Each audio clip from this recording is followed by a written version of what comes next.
La mère chienne couvrait ses chiots de tout son corps, tremblante, pas de froid, mais de peur. Et pourtant, quelque chose n'avait aucun sens. Je n'essayais pas de leur faire du mal. J'essayais de les sauver. Il était exactement 7h47 du matin, un mardi. L'employé du refuge m'avait tendu un clipboard en plastique usé et avait prononcé 6 mots simples, mécaniques, presque indifférents. 6 mots qui pourtant avaient fait chuter quelque chose en moi. Ils sont tous programmés pour 13h. 13h. Voilà. C'était tout. C'était la ligne finale. La limite invisible après laquelle il n'y avait plus rien. Cette vie. Une mère berger allemand. 6 chiots à peine âgés d'une semaine. Tous enfermés dans un chenil en béton, à l'arrière du refuge. Tous arrivés au bout de leur temps. J'ai 64 ans. J'ai été famille d'accueil pendant plus de 20 ans. J'ai vu des chiens agressifs, d'autres brisés, d'autres encore trop effrayés pour lever la tête.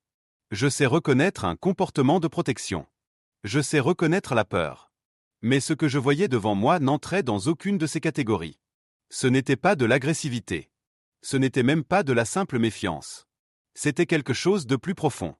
Une terreur ancienne, ancrée dans le corps. J'ai lentement tendu la main vers le plus petit des chiots, un minuscule mâle couleur sable, trop calme, trop silencieux. Il respirait, mais chaque mouvement semblait lui coûter un effort immense. Et à cet instant précis, la mère a bougé. Elle n'a pas grogné. Elle n'a pas montré les dents. Elle s'est jetée sur ses petits, couvrant les 6 corps minuscules avec le sien, les pressant contre le sol, comme si elle voulait les faire disparaître. Son corps entier s'est mis à trembler, violemment, incontrôlablement. Je me suis figé. Et j'ai compris. Ce n'était pas seulement une question de les sauver avant 13h. Ce moment-là n'était que la fin d'une histoire bien plus longue. Il s'agissait de les sauver de quelque chose qu'il avait déjà détruite. Alors laissez-moi revenir en arrière. Ce matin-là, à 6h30, mon téléphone avait vibré sur le plan de travail de la cuisine. J'étais encore en pyjama, les cheveux en bataille, occupé à mesurer le café. J'ai vu le numéro s'afficher, et mon corps a réagi avant mon esprit. Refuge animalier du comté. Je n'avais pas vu ce numéro depuis 3 ans. Pas depuis Buddy. J'ai hésité. Mon doigt flottait au-dessus de l'écran. Une simple pression, et tout pouvait rester intact. Le silence. La routine. La sécurité que j'avais construite autour de moi comme une forteresse. Mais j'ai répondu. Bev, c'est Rita. Sa voix portait ce genre de fatigue qui ne disparaît pas avec le sommeil. Celle qu'on accumule quand on prend trop souvent des décisions irréversibles. Je sais que tu ne fais plus ça. Je sais. Mais écoute-moi 30 secondes. Juste 30. J'ai fermé les yeux et me suis appuyé contre le plan de travail. 30 secondes. Je pouvais bien lui accorder ça. On a une mère berger allemand. 6 chiots nouveau-nés. Elle est arrivée enceinte il y a 3 semaines. Elle a mis bas ici. Et Bev. On ne peut pas les approcher. Elle ne laisse personne toucher les petits. Pas pour les nourrir. Pas pour les examiner. Rien. La vapeur du café montait lentement devant moi. Alors trouver quelqu'un d'autre. Un silence. Puis sa voix s'est brisée. Il n'y a personne d'autre. On est à 140% de capacité. On reçoit un cas de thésaurisation aujourd'hui. 12 chiens. Et 7 mères. Elle et ses chiots sont programmés pour l'euthanasie à 13h. Le mot a résonné dans ma tête. 13h. Dans 6h30. J'aurais dû dire non. Lui rappeler mon âge. Mon revenu fixe. L'arthrose dans mes mains. Lui dire que 3 ans plus tôt, j'avais tenu Buddy pendant que le vétérinaire lui administrait l'injection finale. Lui dire que ce jour-là, quelque chose s'était brisé en moi. Que j'avais juré de ne plus jamais m'exposer à cette douleur. Mais à la place, j'ai attrapé mes clés. Le trajet jusqu'au refuge a duré 18 minutes. 18 minutes à négocier avec moi-même.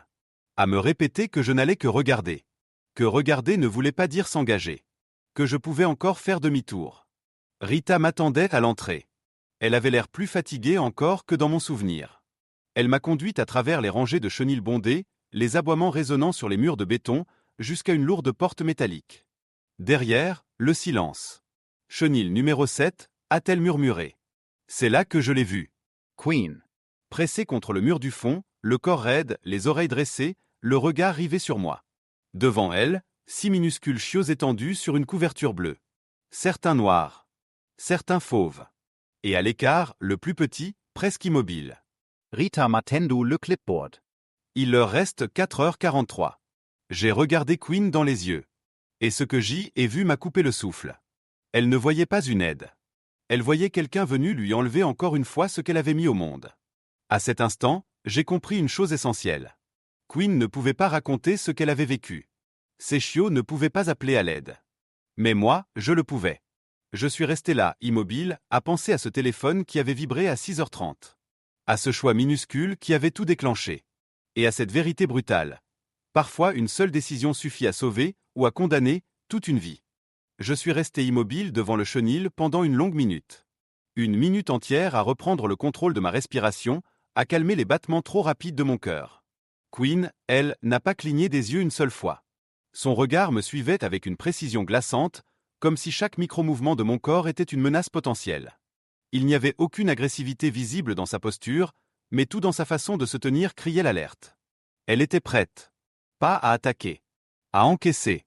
Rita a rompu le silence en décrochant lentement son trousseau de clés de sa ceinture. « Si tu veux entrer, tu peux », a-t-elle murmuré. « Mais fais-le doucement. Très doucement. » Les clés ont glissé dans ma main. Le métal était froid, lourd. J'ai regardé ma montre par réflexe. 8h15. 3h45 avant que le refuge ne déclenche un processus qu'on ne pouvait plus arrêter. Le cliquetis du verrou m'a semblé assourdissant dans le couloir silencieux. J'ai ouvert la porte du chenil centimètre par centimètre, retenant presque mon souffle. Queen a réagi immédiatement. Son corps s'est rigidifié, ses oreilles se sont aplaties contre son crâne, mais elle n'a pas bougé d'un pouce. Elle est restée exactement là où elle était, entre moi et les chiots. « Bonjour, ma belle », ai-je chuchoté. « Je vais juste m'asseoir. Je ne touche à rien. » Je me suis laissé glisser au sol lentement. Mes genoux ont protesté, comme toujours. Une douleur sourde, familière, que j'ai ignorée. Une fois assise, j'ai ramené mes jambes contre moi, croisé les bras autour de mes genoux, rendant ma silhouette aussi petite et inoffensive que possible. Les secondes se sont étirées. Puis les minutes. Peu à peu, Queen a légèrement relevé les oreilles. Pas complètement. Juste assez pour écouter. C'est alors que j'ai vraiment regardé les chiots. Le plus grand était presque entièrement noir, avec une petite tache claire sur le poitrail. Il se tortillait déjà, tentant maladroitement de grimper sur les autres. Fort. Déterminé. Bear, ai-je pensé sans réfléchir. À côté de lui, un autre chiot noir, parfaitement symétrique, à l'exception de ses 4 pattes couleur caramel, comme trempé dans de la peinture. Boots. Un troisième, plus discret, se pressait contre la masse, presque invisible. Shadow. Une petite femelle couleur miel, roulée en boule près du bord de la couverture, immobile mais vivante. Honey. Une autre, noire avec des marques fauves sur le museau, déjà attentive malgré son âge. Pepper. Et puis il y avait le dernier. Le plus petit. Le plus silencieux. Couleur sable comme sa mère. Trop calme. Trop fragile. Sa respiration était rapide, superficielle, irrégulière. Chaque inspiration semblait lui voir coûter un effort immense. « Toi, tu t'appelleras Peanut », ai-je murmuré. J'ai commencé à parler doucement. De choses insignifiantes. De ma cuisine. Du café que j'avais renversé ce matin-là. Du bruit de la pluie la veille. Le ton importait plus que les mots. Une voix humaine qui n'exigeait rien, qui n'attendait rien. Très lentement, j'ai fait glisser ma main sur le sol, paume contre le béton froid. Pas vers les chiots. Pas vers Queen. Juste là. Visible. Offerte. Queen s'est tendu de nouveau. Sa respiration s'est accélérée. « C'est d'accord », ai-je chuchoté. « Je ne te ferai rien. » J'ai avancé encore un peu. Mon regard s'est posé sur Peanut. J'ai tendu la main vers lui. Et Queen a réagi. Elle n'a pas grogné. Elle n'a pas montré les dents. Elle s'est jetée sur ses petits, couvrant les 6 corps minuscules avec le sien, les plaquant contre le sol. Son corps entier s'est mis à trembler violemment, comme secoué par une force qu'elle ne contrôlait plus. La couverture a bougé sous elle. J'ai retiré ma main aussitôt. D'accord. D'accord. Ma gorge s'est serrée. Ce n'était pas un comportement normal. Ce n'était pas une mère simplement protectrice. C'était de la panique pure. Une peur née de trop de pertes, de trop de mains qui prennent sans jamais rendre. Je suis resté parfaitement immobile. J'ai laissé Queen comprendre que je respectais son refus. Lentement, ses tremblements se sont calmés. Elle est restée au-dessus des chiots, mais son corps s'est légèrement détendu. C'est alors que j'ai remarqué son ventre. Ses mamelles étaient gonflées, rouges, visiblement douloureuses. Les chiots, dessous, se tortillaient, émettant de petits cris affaiblis. Ils avaient faim. Et pourtant, Queen empêchait tout accès à son ventre. Quelque chose n'allait pas. Griffement. Le haut-parleur du refuge a grésillé. Rappel, les admissions ferment à midi. J'ai regardé ma montre. 9h23. Le temps s'écoulait plus vite que je ne l'aurais cru possible. J'ai sorti mon téléphone.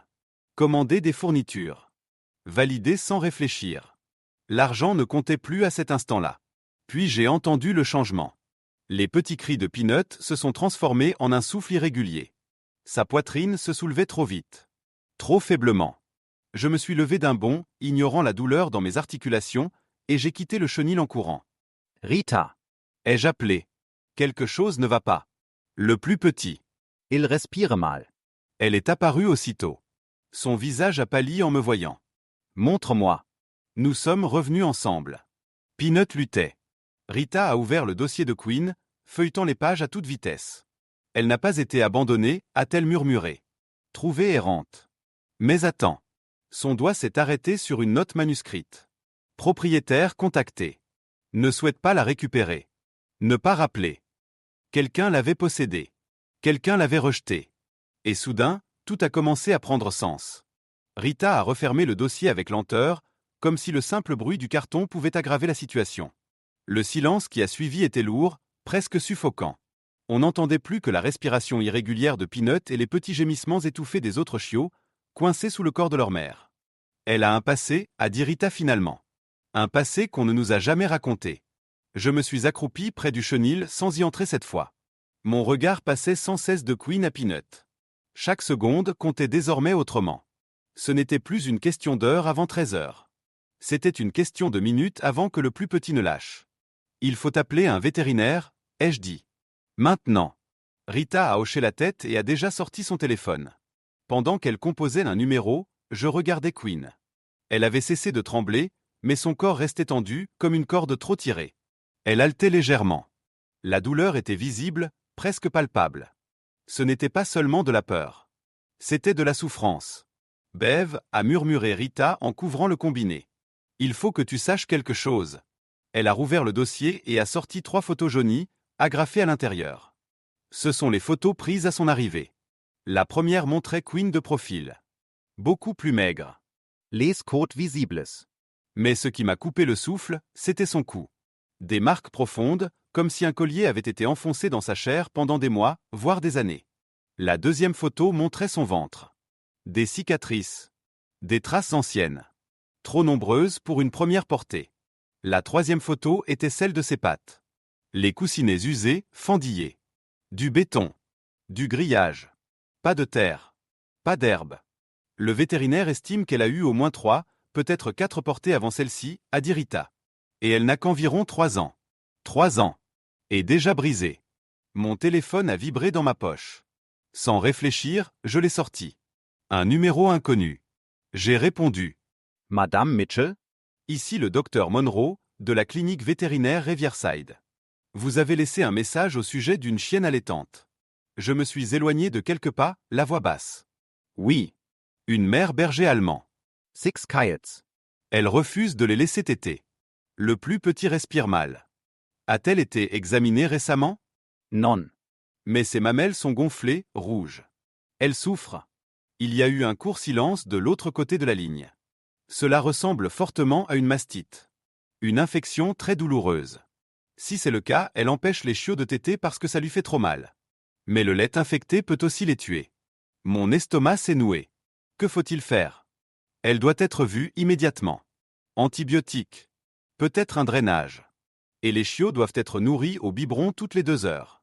Sinon, il n'a pas terminé sa phrase. Combien de temps a le plus petit? Ai-je demandé. Honnêtement, peut-être 24 heures. Moins, s'il est déjà en détresse respiratoire. J'ai regardé Peanut. Sa poitrine se soulevait à peine. Je l'amène, ai-je dit. La mère. Maintenant. J'ai raccroché et me suis tourné vers Rita. Il faut la sortir d'ici. Tout de suite. D'accord. Mais les chiots? La réponse s'est imposée d'elle-même. Quelqu'un doit rester avec eux. Mon téléphone était déjà dans ma main. J'ai appelé Grace, ma voisine. Elle a répondu à la deuxième sonnerie. Bev? Ça va? Non. J'ai besoin de toi. Maintenant. Au refuge. Cette vie sont en train de s'éteindre. Elle n'a pas posé de questions. J'arrive. Les 10 minutes qui ont suivi se sont déroulées dans une urgence floue. Les papiers. Les signatures. Les règles. Mon nom écrit encore et encore, la main tremblante. À 9h47, tout était signé. À 9h49, Grace arrivait en courant. Je suis retourné au chenil avec une laisse. J'ai ouvert la porte lentement. Queen m'a regardé sans bouger. « Il faut qu'on t'aide, ma belle », ai-je murmuré. J'ai avancé la main vers elle, pas vers les chiots. Elle a hésité. Puis, pour la première fois, elle n'a pas reculé. Mes doigts ont effleuré sa tête. Elle n'a pas bougé. Je lui ai passé la laisse. Quand elle s'est levée, les chiots ont commencé à pleurer. Tous. Même Peanut. Queen s'est arrêtée net. Son corps s'est mis à trembler à nouveau. Jeseis, egaye chachote. Mais je te promets. On va les sauver. Elle m'a suivi. Pas par confiance. Par résignation. Dans le parking, mon téléphone a sonné. Bev. La voix de Grace tremblait. Peanut. Il ne respire plus. Le monde s'est arrêté. Mets-le contre ta poitrine. Chaleur. Compression légère. 30 pressions, 2 souffles. Doucement. Continue. J'ai fermé le coffre sur Queen, les mains tremblantes, et j'ai couru vers la voiture. Je ne pouvais pas sauver les deux. Mais je devais essayer. Le trajet jusqu'à la clinique vétérinaire m'a semblé interminable, presque irréel. Chaque feu rouge était une épreuve. Chaque voiture devant moi roulait trop lentement, comme si le monde entier ignorait que dans mon coffre, une chienne souffrait en silence tandis que, de l'autre côté de la ville, son plus petit chiot se battait pour respirer. Queen était étendue à l'arrière, le corps immobile, les yeux ouverts mais absents. Elle ne gémissait pas. Elle ne se débattait pas. Elle avait cette posture résignée que j'avais déjà vue chez des chiens qui ont appris trop tôt que résister ne servait à rien. Ses flancs se soulevaient faiblement, chaque respiration semblant lui coûter un effort immense. Mon téléphone vibrait dans le porte-gobelet. Je n'osais pas le regarder. Chaque vibration pouvait être la confirmation que j'étais arrivé trop tard. Que Peanut avait cessé de lutter. Que tout ce que nous avions essayé n'avait servi à rien. Lorsque les portes automatiques de la clinique Riverside se sont ouvertes, une odeur forte de désinfectant m'a saisi. Des voix pressées. Des pas rapides. Une infirmière a pris la laisse de Queen sans poser de questions. Queen s'est retournée une seule fois vers moi, pas pour demander de l'aide, mais pour vérifier que je ne disparaissais pas. Puis elle a été emmenée derrière une porte battante. Je me suis retrouvé seul dans la salle d'attente. Une chaise en plastique trop dure. Une lumière blanche, cruelle, qui ne laissait rien dans l'ombre. Autour de moi, des gens ordinaires vivaient des urgences ordinaires. Un homme rassurait son chien blessé. Une femme berçait une caisse de transport contenant un chat. Personne ne savait que cette vie venait d'échapper à la mort de quelques minutes seulement. Mon téléphone a vibré de nouveau. Grace, il respire encore. Il est très faible, mais il respire. L'air a quitté mes poumons d'un seul coup. Mes mains se sont mises à trembler. J'ai posé le téléphone sur mes genoux et j'ai pleuré en silence, les épaules secouées, incapable de retenir quoi que ce soit. Pas des sanglots bruyants. Juste des larmes lourdes accumulées depuis des heures, peut-être depuis des années. Le docteur Monroe est apparu devant moi quelques minutes plus tard. Son visage était grave, mais pas fermé. Madame Mitchell, asseyez vous. Il m'a expliqué calmement. Les mots tombaient lentement, mais chacun frappait fort. Queen souffrait d'une mastite sévère. Plusieurs glandes mammaires étaient infectées. La douleur devait être intense depuis plusieurs jours. Encore quelques heures sans traitement, et l'infection se serait généralisée. Elle n'aurait pas survécu. Et les chiots ? Ai-je demandé, la gorge serrée. Ils ne peuvent pas téter pour l'instant. Le lait est contaminé. Ils devront être nourris au biberon toutes les 2 heures pendant plusieurs jours. Peut-être une semaine. Ensuite, si l'infection recule, on verra. Il m'a tendu un devis. Les chiffres ont dansé devant mes yeux. Plus de 1 000 $. Une somme déraisonnable pour quelqu'un vivant d'une pension fixe. J'ai pensé à mes factures. À mon compte bancaire. À mon âge. Puis j'ai sorti ma carte. Faites tout ce qu'il faut. Quand je suis retourné au refuge, il était presque midi. Rita et Grace m'attendaient dans une petite pièce isolée à l'arrière. Les 6 chiots étaient installés sur une couverture, une source de chaleur placée sous eux. Ils pleuraient faiblement, désorientés, affamés. Peanut? Ai-je demandé d'une voix presque inaudible. Grace me l'a tendu avec une infinie précaution. Il était chaud. Vivant. Son cœur battait vite, irrégulièrement, mais il battait. Je l'ai nourri en premier. Une goutte à la fois. Lentement. Puis les autres. Mes mains tremblaient, mes doigts me faisaient mal, mais aucun d'eux n'a refusé le biberon. Ils avaient trop faim pour ça. À 12h56, j'ai signé les derniers documents. À 13h précises, Quinn et ses chiots n'étaient officiellement plus condamnés. Ils étaient sous ma responsabilité. Les jours suivants ont été les plus éprouvants de ma vie. Des alarmes toutes les 2 heures. Des nuits hachées. Des biberons renversés. Des serviettes à laver sans fin. Mon corps me faisait souffrir. Mes articulations arthrosées rendaient chaque geste douloureux. Mais chaque matin, les chiots prenaient du poids. Peanut surtout. Contre toute attente, il grandissait. Quinn est rentrée à la maison 2 jours plus tard. Lorsqu'elle a vu les chiots, elle s'est figée dans l'encadrement de la porte. Elle les a reniflés un par un, longuement, comme pour s'assurer qu'ils étaient bien réels. Puis elle s'est couchée autour d'eux, enfin détendue. Pour la première fois, elle a dormi profondément. Les semaines ont passé. Les yeux se sont ouverts. Les pattes se sont affermies. Les gémissements sont devenus des aboiements maladroits. Des familles ont commencé à se manifester. Des familles sérieuses. Patientes. Aimantes. Le jour où Peanut est parti, j'ai dû m'asseoir pour ne pas tomber. Une petite fille l'a serré contre elle, il s'est endormi aussitôt, comme s'il avait toujours su où il devait être. Quinn, elle, est restée. Aujourd'hui, elle dort à mes pieds pendant que j'écris ces lignes. Parfois, elle fait encore des cauchemars. Ses pattes bougent. Elle gémit doucement. Je la réveille alors avec précaution et je lui murmure toujours la même chose. Tu es en sécurité. Tu es chez toi. Je pensais que sauver des chiens consistait à leur offrir une seconde chance. Mais Quinn m'a appris quelque chose de plus important encore. Parfois, ce sont eux qui nous sauvent.